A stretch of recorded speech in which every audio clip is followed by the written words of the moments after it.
Hey everyone, it's Jerry at the Fledge and Ryan and Meg at the Fledge Madison here for another discussion of 10,000 Fledges. This is a 10-minute or so video that Ryan and Meg present a topic and then we discuss it. So I will hand it over to you all. All right. Well, good morning and thanks for having us. Yeah. So on 10,000 Fledges, we've been kind of like zooming out and talking about some maybe less concrete ideas. And so today we wanted to kind of like zoom in and rubber to the road. We've been in the Sunshine Accelerator. We've been introduced to the business model canvas. And so how do you see that fitting into at what point does it become necessary in a venture, and how does it affect the day to day? Is it something that you revisit, or is it like a one and done kind of deal? And maybe can you share like what the business model canvas is? Yeah, I think, at a high level, I'll talk about the business model canvas and then I'll talk about how to keep it a living, breathing document. But I'll answer everything you just said. So in a quick overview of the business model canvas, it's just a way to organize thoughts for your endeavor. And I think you found a couple examples of social entrepreneur business model canvases. So it can be rearranged. There's not, I wouldn't say there's a right way and a wrong way to do it, but there is a right way and a wrong way to do it. But it's really a tool, and it's meant to serve a purpose that is helping the organization. So, a lot of them, they start on the right with a customer segment, and then they have customer relationships and value proposition, and then kind of distribution channels and revenue streams and things like that. And so you kind of work on the customer side to validate your idea and see what you do that is valuable to your potential customer, and if they would buy it or fund it or use it or whatever your objective is for it. So that's on one side. And then on the other side, there are like partnerships and cost structure and how you're going to kind of deliver your product and service to your customer segment. So to me, the appropriate time to we forgot to flip the purple, so we get extra minutes because it's a complicated subject, I guess. For me, anytime I have an idea, I start with two columns. What are the potential customer segments, or sometimes I say benefactors or community, but what are the different groups or types of customers that would get value from what I'm doing? And then what is that value that I would give to them? And if you put that in terms of like building a Fledge from scratch, you start with kind of the customer segments of yourself and maybe a few people that are being attracted to the idea, and then start figuring out why that is valuable to them. What is the thing that's going to make it where you solve a problem for them? And so it could be, let's say in the Fledge example, I've got musicians in here today. We have a really nice studio. We're recording an album, and that came out of a customer segment of musicians who wanted to have a studio that wasn't in their basement, that wasn't in the garage, that wasn't getting disturbed all the time, and that they kind of could control and build themselves, not where they pay a bunch of money, come in, it's real, you got to do these things and then get out.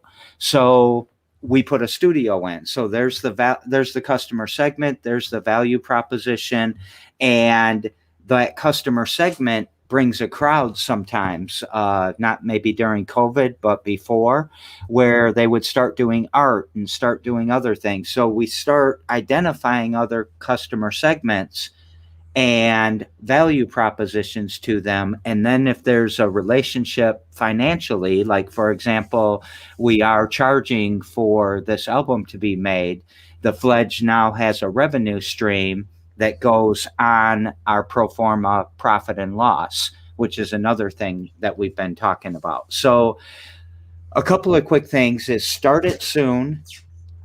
Don't try to complete the whole thing and make it perfect right from the beginning. Let it evolve. Let it be a place to hold your initial hypothesis and to put your results of your experiment in, and let it grow organically from customer segment back to key supplier relationships. So you're building the whole kind of supply chain for your endeavor, but you don't need to go all the way back right from the beginning. So why do all that work if you can't even find a customer that finds value in what you're trying to do? So then, so that's part of it, and I'll pause there because I think that answers the question, sort of what's the overview, and then the question of when you would start it. Do you have any comments or questions, or want to explore any more? Do you have anything right now? I liked the questions on the business model canvas that you shared in terms of like helping me guide my thoughts. And one of the big things was changing my idea of who a customer is. I thought at first it was just like someone who was coming to buy a physical product from me, but it actually is so much broader, bigger than that. Yeah. So I don't mean this is going to sound academic or something, but I go back to a Japanese gentleman named Ishikawa, who really focused on internal customer supplier relationships within an organization.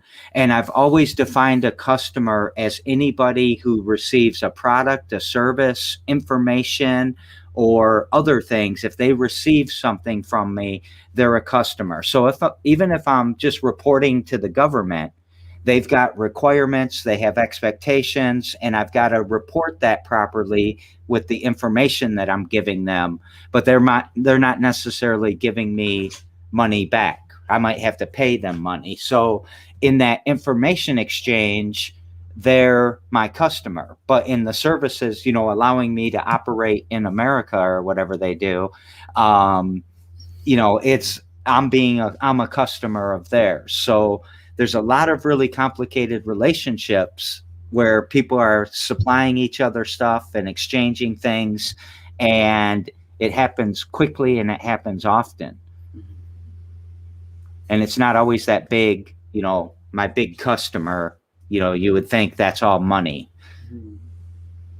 For sure. So yeah, I also like how you started with providing value, determining what it is that will provide value. Sometimes I feel like a lot of times in my mind I've had the idea that like an idea of something that I think would provide value, but I'm not really sure, like because I haven't asked, like it hasn't come from the customer's point of view. It's like I see this might be a solution, but actually solving a real customer's problem. Which it's great. You always want to try to talk to that customer, or at least representatives of that customer segment, and ask them what their big pain point is, or what they really need to get more efficient or gain something from, and have them help you work the solution. And some people just start making something and hope that everybody buys it. And if they're buying it, you're getting that validation. But if they're not, you might have created a bunch of stuff that nobody wants, and you'll have to rework it or throw it away or store it somewhere for 10 years. So, and then I guess the second part, and we're about halfway there. The second part of your question about, is it something you kind of work on in the beginning and shelve it? I like to keep it alive. I like to check on it every once in a while, at least once a month, and look through, do I have any more experiments that have given me data that make something, a little different than what's on the model? Do I have a new hypothesis that is forming, a new idea where I think a customer will like something, and identify that, but as maybe a low certainty item. So then if you have low certainty, go out and talk, go out and try it, see if you can build a MVP, a minimal viable product real quick, and if they like it or will use it. So I say keep it alive, and keep it fresh at least once a month.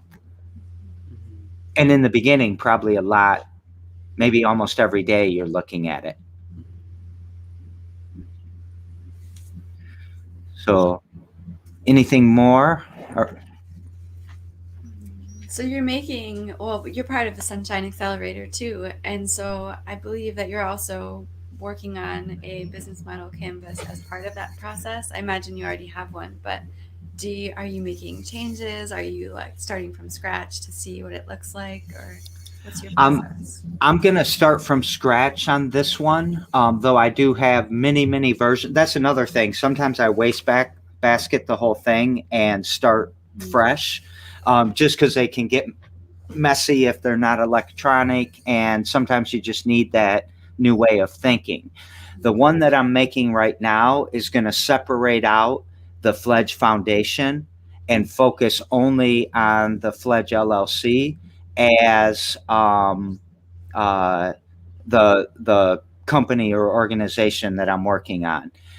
Megan Church is asking, what is the Sunshine Accelerator? If you don't mind for a second, it is a group of 10 companies that we're doing an experiment with that sort of basically we're focused on our business model canvas, our profit and loss pro forma, so our budget and projection for this year and probably next, and then getting more money for our different organizations. And we're starting it with funding from the Fledge coin, and we'll hopefully eventually be able to fund it with fiat and Fledge coin, or real dollars and Fledge coin in the future. So it's our first cohort. We plan to have more, and we kicked off on February 15th. So thanks for the question, Megan Church. So anything else? Yeah, so it sounds like it helps gather our focus, like kind of like hone our focus, and then we can use it to make better decisions or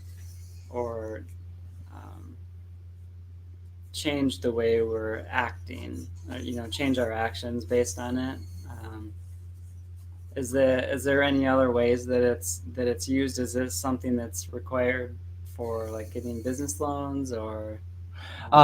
No, but people will often use it and then build their business plan on it. I don't think banks are really savvy in this and that they're going to look at it, but they will look at things like your marketing plan and your customer segments and how you're going to reach them and deliver product to them. So it's a good foundation for building that. But also, if you have a business plan, let's say it's just a small one, like a 5 to 10 page business plan, and you give that to somebody you're trying to communicate your effort to, they're not going to read it. But a business model canvas, you can go over very quickly and communicate your ideas and your focus that way. So it's a good communication tool as well. Nice. Yeah. All right. That's our 10 minutes. Good question or good topic. Thank you for bringing it up. And thanks for your question, Megan Church.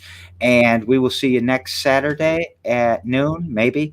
Sometimes we do it on different days, but probably next Saturday at noon. And everyone have a great week. Thanks for watching. Thanks, Ryan and Meg. See ya. You too. Bye-bye.